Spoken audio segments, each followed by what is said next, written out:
Baik, Assalamualaikum warahmatullahi wabarakatuh. Alhamdulillah, puja dan syukur kita senantiasa panjatkan kepada Allah Subhanahu wa Ta'ala. Sampai pada hari ini kita masih bisa diberikan kesehatan, kita diberikan kelayakan, kita diberikan kesempatan untuk beramal soleh, insya Allah.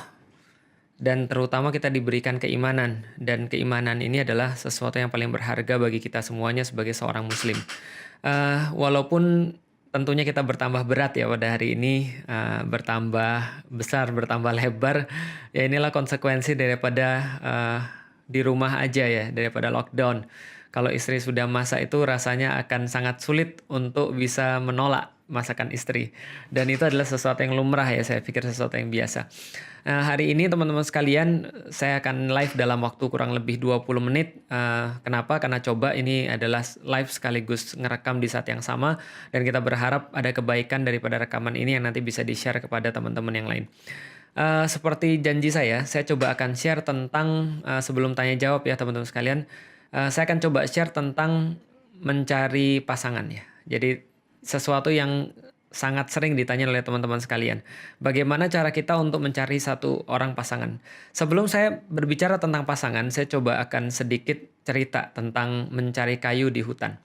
Jadi gini teman-teman sekalian, ada seseorang yang ketika itu dia diminta untuk mencari kayu bakar. Nggak kayu bakar lah, yang mencari kayu. Dan dia diminta masuk ke hutan dan disuruh untuk mencari kayu. Dan aturannya cuma satu. Kamu cuma boleh berjalan maju ke depan dan nggak boleh mundur lagi ke belakang. Itu syaratnya satu-satunya. Jadi kalau seandainya dia itu dapat kayu, sudah dapat satu kayu, dan dia nggak boleh lagi mundur ke belakang. Dia harus tetap maju terus dan nggak boleh mundur. Aturannya cuma satu ya. Masuk ke hutan, lalu kemudian ambil kayu yang paling bagus menurutmu, tapi kamu tidak boleh lagi balik ke belakang. Kamu tetap harus jalan ke depan. Dan hutan itu ya ada awalnya pasti ada akhirnya. Dan dia harus mencari kayu sekali lagi yang paling baik dan yang paling bagus. Oke teman sekalian.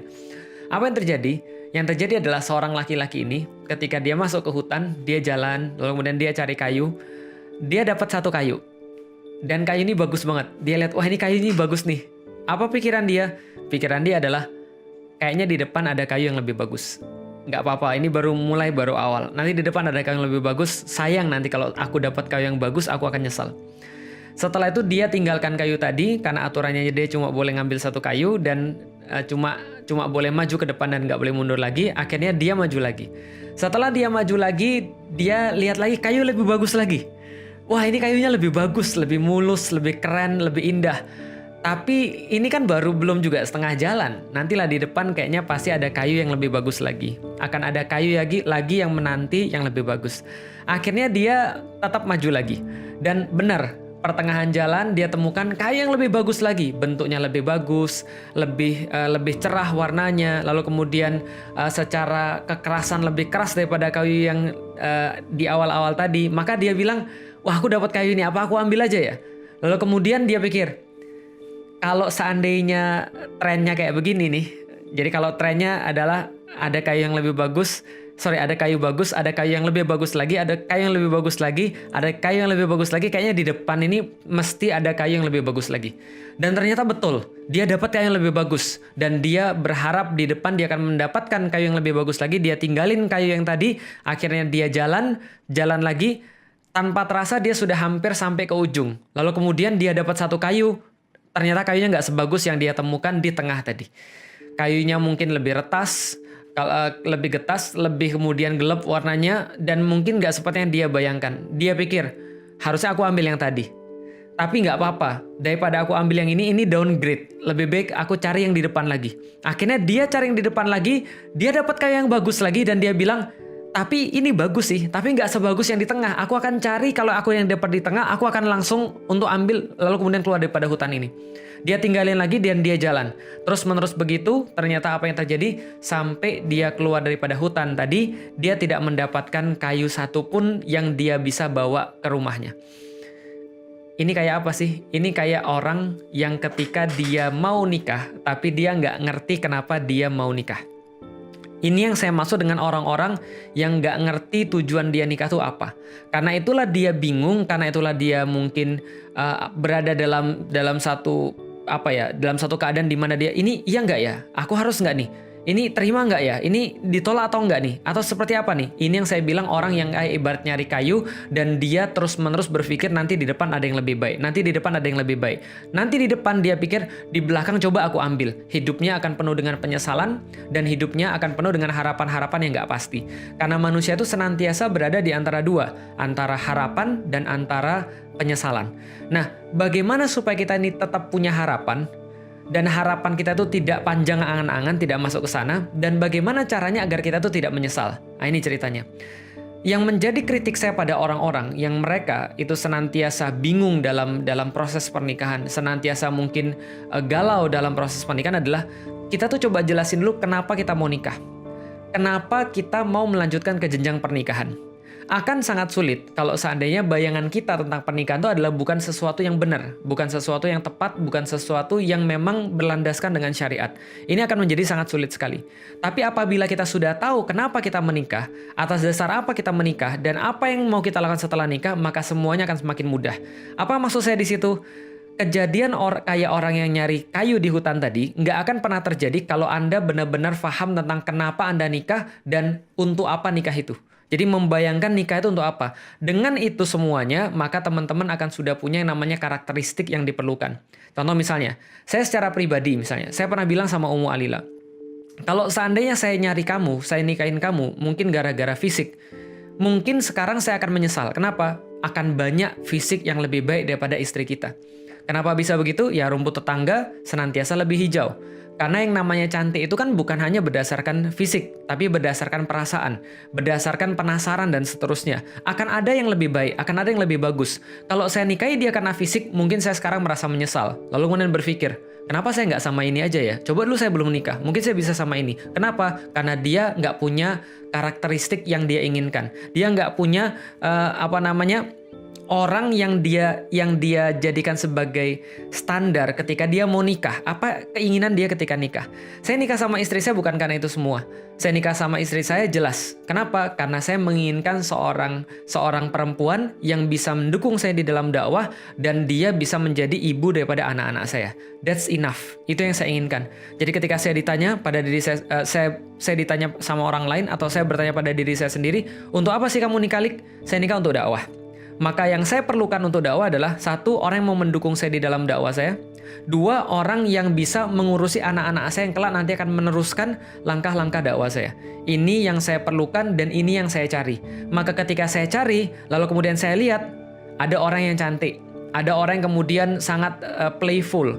Ada orang yang sangat-sangat ya pokoknya seksi misalnya, taruhlah, dan segala macam.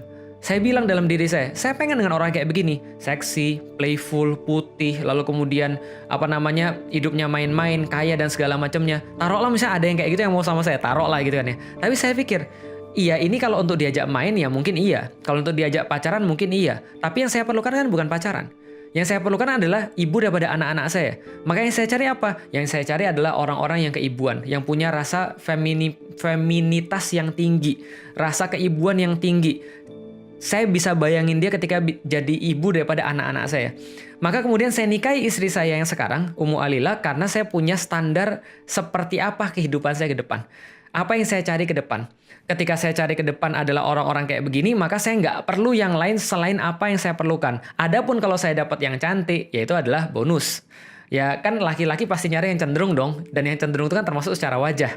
Maka ketika saya ngelihat dia saya demen, saya ngelihat dia saya tenang, saya ngelihat dia saya senang, itu cukup bagi saya. Sakinah bagi saya selesai. Saya nggak perlu lagi yang lain. Contoh misalnya tingkat keputihan segini, ya nggak perlu. Makanya istri saya nggak putih. Dan bagi saya nggak ada masalah. Dan saya nggak pernah menyesali sampai hari ini ketika nggak milih istri yang putih. Kenapa? Karena saya nggak mau jadi seperti orang yang disuruh nyari kayu di hutan, lalu kemudian dia maju terus untuk mengharapkan yang lebih baik, lalu kemudian di ujung dia berakhir dengan penyesalan. Dan ini banyak yang terjadi pada zaman sekarang. Seperti apa zaman sekarang yang terjadi? Nah, coba lihat teman sekalian. Ada orang-orang yang kadang-kadang ya, ketika misalnya contoh, ada seseorang yang datang pada dia, atau ada seseorang yang mengkhitbah dia, taruhlah dia seorang perempuan misalnya. Dia merasa, aku nggak mau, kenapa? Karena aku sudah suka dengan seseorang misalnya. Aku cuma suka sama si dia, dan aku mau dia untuk menjadi kemudian pasangan saya. Pertanyaan saya, untuk apa Anda menikah? Kenapa Anda nikah? Kenapa Anda harus kemudian mengalami jenjang pernikahan? Kalau untuk, ya ini karena dakwah, kenapa harus sama dia? Oh, karena dia memiliki kemudian kemampuan dengan Al-Quran. Kalau yang lain juga punya kemampuan Al-Quran misalnya, apakah kita mau? Enggak, aku cuma maunya sama dia. Nah, ini berarti nafsu. Ini berarti bukan pertimbangan syariat. Bukan kemudian dia menginginkan satu fase yang berbeda untuk ketaatan kepada Allah. Ketaatan ini adalah seharusnya menjadi pertimbangan paling utama ketika seseorang mau menikah. Maka kadang-kadang ketika ada seorang akhwat nanya pada saya, Ustaz, kapan kita harus menerima seseorang? Kapan kita harus menolak seseorang? Kita harus menerima seseorang ya kalau dia sudah memenuhi standar yang kita perlukan untuk masa depan. Kalau memang cuma untuk dakwah, memang semuanya untuk lillahi ta'ala, maka ketika datang seorang laki-laki yang baik dan dia sudah punya komitmen di dalam dakwah, sudah punya komitmen dalam ketaatan pada Allah, ya sudah nikahlah. Kan nggak perlu harus ideal. Nggak semua yang kita inginkan harus jadi nyata. Nggak semua yang kita mau harus kemudian terrealisasi. Tapi yang harus terrealisasi adalah apa yang kita niatkan di jalan Allah. Karena pernikahan adalah sebagai sebuah ibadah. Nah, jadi teman-teman sekalian, apa yang menjadi kesimpulannya? Teman-teman harus tahu dulu nikah ini untuk apa. Kalau teman-teman tahu nikah ini untuk apa, teman-teman tahu apa yang harus dilakukan setelah nikah, teman-teman tahu setelah nikah mau ngapain, maka tidak pernah akan ada kebingungan dalam menentukan siapa pasangan kita. Begitupun juga dengan seorang laki-laki. Ketika laki-laki itu tahu persis kenapa dia nikah, maka dia akan lepas daripada pertanyaan-pertanyaan yang nggak penting yang seringkali ditanyakan kepada saya. Ustadz, saya suka dengan seseorang, saya mau ngajak dia nikah, tapi dia non-muslim, gimana Ustadz? Ya tergantung antum nikahnya untuk apa. Antum nikahnya itu tujuannya apa? Ustadz, saya mau nikah Ustadz, tapi mohon maaf Ustadz, gimana kalau seandainya dia bukan satu etnis dengan saya? Dia orang Sunda Ustadz, sedangkan saya orang Padang. Emang terus kenapa? Kamu nikahnya karena apa dulu gitu kan ya? Ustadz, mohon maaf Ustadz, saya mau nikah sama dia Ustadz. Tapi gimana Ustadz? Kalau seandainya saya tuh pengennya yang seksi. Nah, ini balik lagi.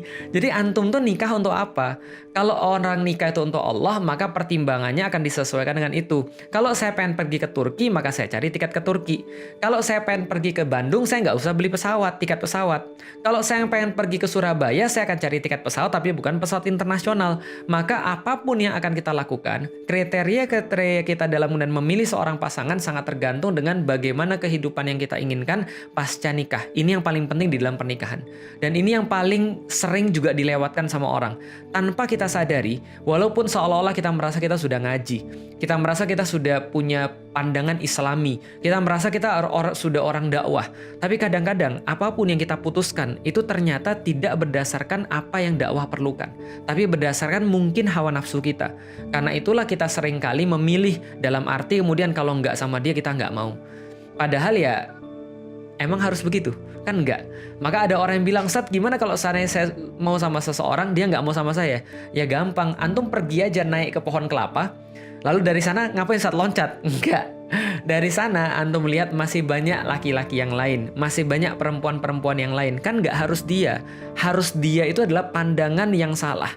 Suatu waktu ada teman saya mau nikah. Ketika teman saya mau nikah, lalu kemudian dia suka dengan seorang akhwat, dia mengkhidbah akhwat tadi, kemudian akhwat tadi menolak. Lalu kemudian teman saya ini stres, depresi. Lah kenapa? Karena dia sudah membayangkan hidup dia sama akhwat yang tadi. Akhwat ini keren, akhwat ini cantik, akhwat ini cerah kulitnya. Lalu kemudian juga dari keluarga yang berada, jago lagi bahasa Arabnya. Tapi dia nggak mau sama teman saya. Teman saya depresi. Teman saya kemudian bilang, tapi kan saya kan sudah berusaha untuk menikah karena Allah dan segala macamnya. Saya bilang, bro, kamu benar-benar nikah sama Allah atau tidak? Kenapa? Karena kalau kamu nikah sama Allah dan perempuan tuh nggak mau sama kamu nggak akan sesetres ini. Kenapa? Karena nggak harus dia. Kata-kata harus dia, pokoknya harus dia, itu sudah tanda bahwa Anda tidak menikah karena Allah. Mohon maaf banget, tapi ini harus saya sampaikan. Juga sama seperti ada laki-laki kadang-kadang datang ke saya. Tiba-tiba kemudian bilang, Ustaz, saya maunya sama perempuan yang ini. Dia cuma lihat fisiknya, tiba-tiba dia menentukan bahwa dia harus sama perempuan ini.